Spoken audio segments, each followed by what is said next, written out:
Minsan nga, ang pinakabigat dali sarili mong inisip. Tahimik lang naman ako. Pero sa loob ko, para may digmaan na parang walang tigil. Nakapagod pala labanin ang sarili mong inisip, lalo na kapag gabi. At wala ng iba, ingay, malibang sa mga bagay na ipilit mo na kalimutan.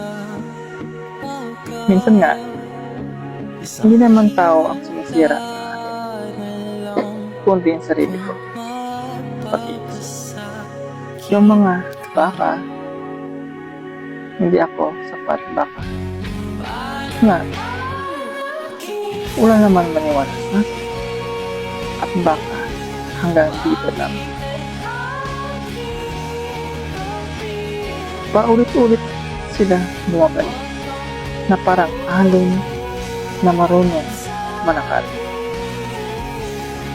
Ang hirap pala magpanggap na maayos kapag ang totoo ay ubos na ubos ka na. Sa loob, hinimiti na. Kahit halos hindi mo na kilala yung sarili mo, nakakita sa talaga.